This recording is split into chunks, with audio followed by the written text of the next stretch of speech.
Free-to-play games, love them or hate them, there are some that might be worth checking out if you don't want to spend any money. Here are 10 new free-to-play games coming in fresh for 2022. Let's get started off with number 10 and talk The Cycle Frontier. This is an upcoming FPS player versus enemy style game. In it, players are taking the role of essentially a prospector, and you're traveling to this planet that has been abandoned because of hostile alien wildlife and deadly storms. So your goal is to drop down onto the planet and seek out resources and treasure, but of course, you're gonna have to explore, loot, and fight. Not only against the wildlife and harshness out there, but also other players and characters that are also trying to get to the loot. The idea in the loop is really like you get enough loot and then you run an escape back to your ship to then cash in on that loot to upgrade everything for your next journey. Interesting concept. It's clearly taking and tweaking a bunch of different concepts from other games and mashing them together, and interestingly enough, it's being published and developed by Jaeger, the folks behind Spec Ops: The Line and the underrated Dreadnought. Because of their pedigree, we just kind of like the games they make, even if they don't make many.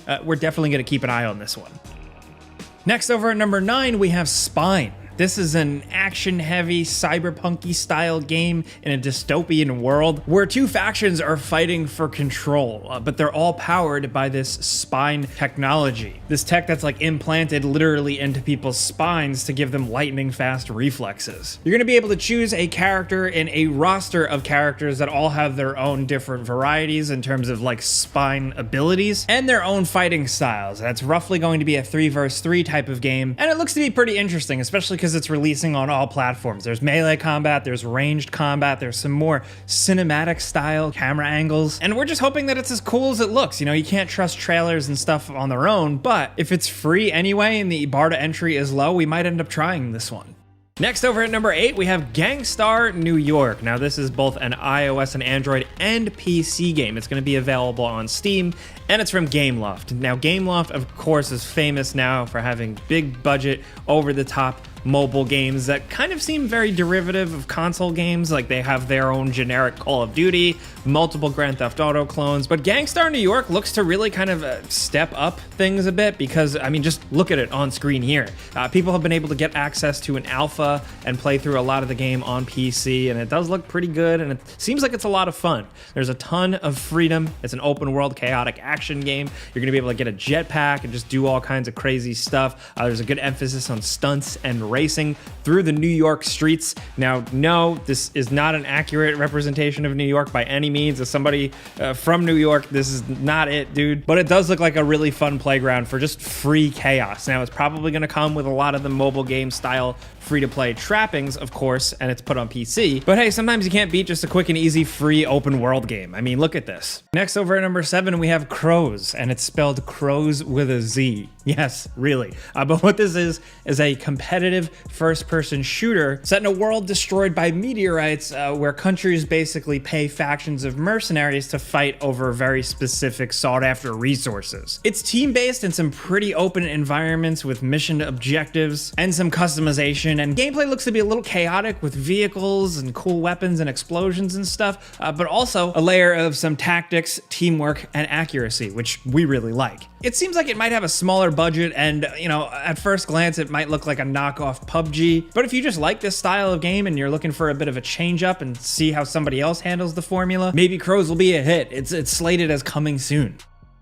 Next, over at number 6, we have ExoMecha. As of right now, there's not a ton of info about it still, but we have had a lot of gameplay trailers, and it seems to have been making a buzz, really just because of what it is and how it looks. It seems like a mashup of a bunch of games like Killzone, Halo, and Titanfall, with almost like on-the-ground, boots-on-the-ground combat with troops with sci-fi weaponry, while at the same time, the battlefield is also littered with giant, almost Transformers and Power Rangers style mechs, some of them being dinosaurs. You're going to be able to hijack or use vehicles, and while it might just be a fun competitive first-person shooter, the actual style and the whole mech thing just makes it that much more ambitious and helps it stand out. This is going to be releasing on the Xbox platform and PC, and we're definitely going to be jumping into this one because if it's even an inch like Titanfall, we're going to give it a shot because we're still itching for Titanfall 3, and that seemingly isn't going to happen anytime soon, so we'll take the next best mech thing. Now over at number 5, we have KartRider Drift. The KartRider franchise, believe it or not, is actually pretty underrated. It's flown under the radar for quite a while just because of how Mario Kart dominates everything, but the KartRider franchise has had a lot of success in Korea. People go absolutely nuts for it. And with KartRider Drift, you're getting it on PC and consoles, and you're gonna have cartoonish, fun racing in wild, wacky maps that actually require some precision driving and drifting with some pretty addictive mechanics. There's also gonna be power-ups in the field to engage with, and of course, characters and carts are going to be customizable. So that's probably where you're going to end up seeing the free-to-play elements that are a little less desirable, but still, if that core gameplay is sweet, we're in. Next over at number 4, we have MultiVersus. Now, there are a few platform fighters that are popular today, like, say, free-to-play Brawlhalla. People are still loving that and playing that, and the developers are still supporting it, but another game that is coming into the competition is MultiVersus. This is very much like a Super Smash Bros. Type of thing, but the setting and characters are just a mix of famous franchises from Warner Brothers history. Think Batman, Shaggy and Scooby-Doo, Superman, Bugs Bunny, stuff like that. Every character, of course, is going to have their own unique moves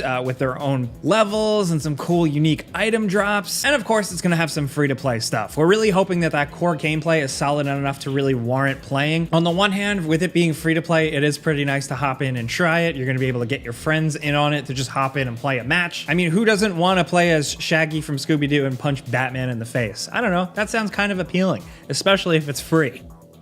Next over at number 3, we have Overprime. Now, if you enjoy MOBA games, Overprime seems like it's worth keeping tabs on. It's a third-person shooter where players go through a 5v5 action combat all-out battle. Players are going to assemble like a team of specific heroes to kind of try to destroy each other's bases. And of course, the game is going to have the usual tropes from typical MOBA style games. But again, it's more of a third-person shooter action-oriented one, which we've seen before applied to the MOBA framework, but only a few have had real true success. So we're looking forward to seeing if Overprime can finally really figure it out. There are a bunch of different heroes you're going to be able to choose from, and they seem like they have a pretty big variety to them. Of course, they're all going to have their own special abilities and make things more tactical. It's also going to have a full dedicated training mode where you can experiment and test out all the characters in the different maps, which is crucial because MOBAs definitely have a learning curve sometimes, and the developers promise that this game will be constantly updated with new heroes in the future. Constantly is their phrase, not mine. That's pretty ambitious to be consistently adding intense heroes like that in a game like this that requires a lot of balance. We're excited to see if it goes down that way. Now down to number 2, Arc Raiders. It's a third-person shooter set in an alternate future where a mechanical force puts humanity under constant attack. It sounds super generic on paper, yes, but we were absolutely blown away by the first reveal trailer. It looks cool and creative, even if the actual gameplay genre it falls into is pretty commonplace. Now, from what we've seen so far, the game is centered around a resistance group fending off these attacks, and then you have to scavenge items to help further progress. Really, what piqued our interest, to be frank, was the look of the characters, some of the gameplay style, and the world design. The world looks pretty damn incredible, even if it's not the main focus. Of course, the main focus is going to be like the cooperative teamwork action. And to be completely honest, there are quite a few of these types of co-op shooters out there, but just judging from the early things we've seen so far, Arc Raiders is already looking pretty quality. It's from Embark Studios. It's a newer studio, a smaller studio made up of a bunch of industry veterans. So hopefully they know what they're doing and they put their chops to the test with this new game, because when this style of game is good, it's really good. And if a community embraces it, it can end up getting even better over time. As of right now, we don't have a firm release date, but we do know it's coming this year for PC, PS5, and Xbox Series X and S.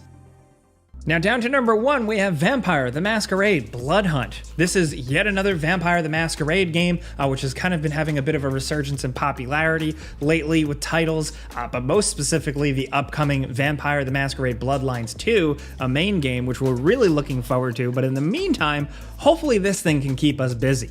It's a free-to-play battle royale style game set in this universe. Combat's pretty chaotic, the maps have a lot of verticality to them, and it's just got some good old vampire horror, action, gore. It did have an early access period last year, but the full launch is coming spring 2022, and we're definitely going to jump in on either PC or PS5. And before we wrap up, we got a couple of bonus games to throw in too. SCP Nine-Tailed Fox is a free-to-play survival horror game, and Undecember, a cooperative hack-and-slash action game with some good old-fashioned RPG elements. Those are some free-to-play games worth keeping an eye on in 2022. Of course, there's usually a few surprises throughout the year, so we'll keep you updated on those. But hey, if you learned about a new game, maybe something that piqued your interest, all you gotta do is click the like button. It really helps us out. Thank you. But if you're new, consider subscribing, maybe hitting that notification bell, because we put out videos every single day. But as always, thanks for watching, and we'll see you guys next time.